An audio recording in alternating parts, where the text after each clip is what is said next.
האם אנחנו באמת יודעים מספיק על מה שדרוש לילדינו כדי שיתפתחו נכון? מה למשל הקשר בין שכיבה על הבטן להתפתחות עמוד השדרה? כיצד תורם מגע נכון בתינוק להתפתחות יכולות התקשורת שלו?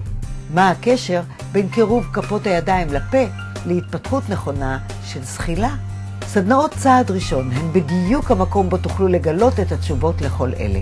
בסיוע ליווי אישי ומקצועי תוכלו לפתח את היכולות המוטוריות, החושיות ומאוחר יותר גם הקוגניטיביות של התינוק שלכם.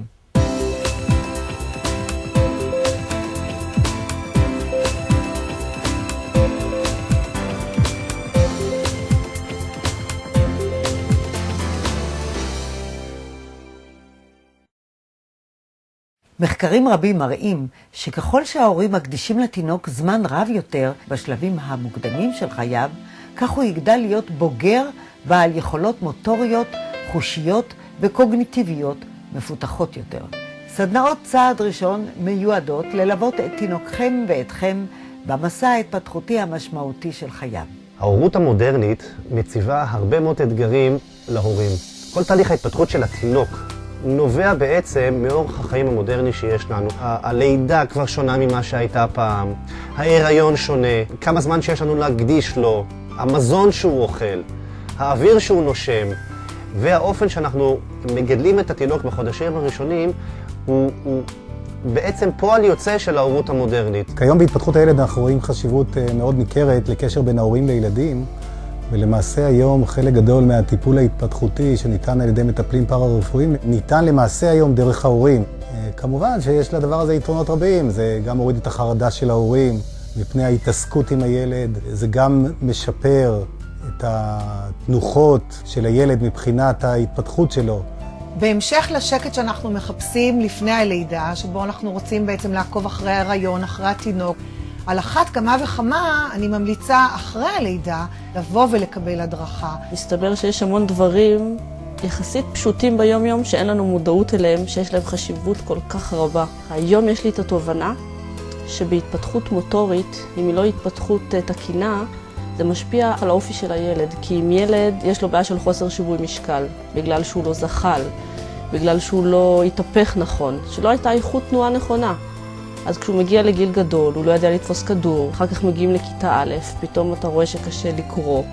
ככל שאנחנו נחשפים מוקדם יותר לתבניות נכונות של תנועה, ככה בעצם יש סיכוי שנלמד את הטכניקה הטובה ביותר, המתאימה ביותר לנו, וכמובן שתינוק בשנה הראשונה לחייו, זה השלב שעדיין נוצרים תאי מוח חדשים.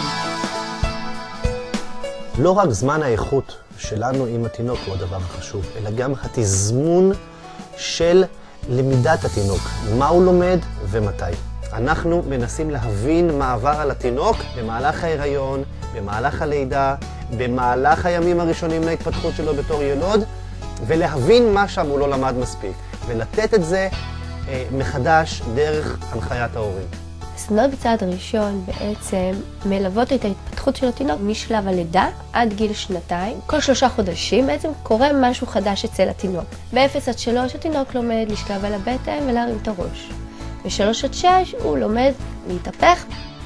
לכן בעצם הסדנאות מותאמות לשלב ההתפתחותי של הילד. אותו הורה שבא כבר מההתחלה, מגיל 0, והבין למה חשוב להניע את התינוק, ולמה חשוב להשמיע על הכל, ולמה חשוב לגעת בו, אותו תינוק הופך להיות ילד בגיל 3, שירוויח מזה שההורה שלו ידע לתת לו את המענה הנכון, ולקנות לו את הביטחון להמשך.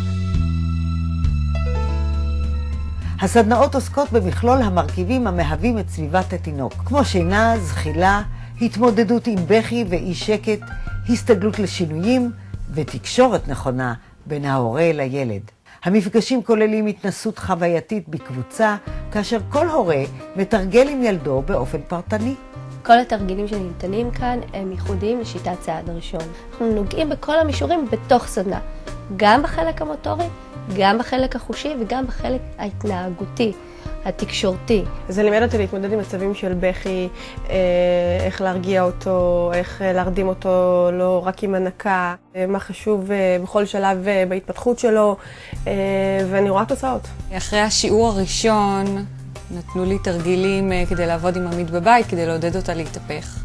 והיא פשוט התחילה להתהפך, ולאט לאט היא גם מנסה לזחול, וזה שיפור אדיר. אני חושבת שזה שינה אצלי דברים, בגישה שלי אליו, בטיפול שלי אליו. הסדנה נתנה לי כלים לגשת לעמית יותר נכון, לעודד אותה, לזוז נכון יותר מבחינת איכות תנועה. אני ממליצה לכל אימא, גם אם זו אימא חדשה וטריה, וגם אם זו אימא שיש לה כבר ילדים בבית, לחוות ולעבור את הסדנה, כי זו באמת חוויה וזה נותן המון.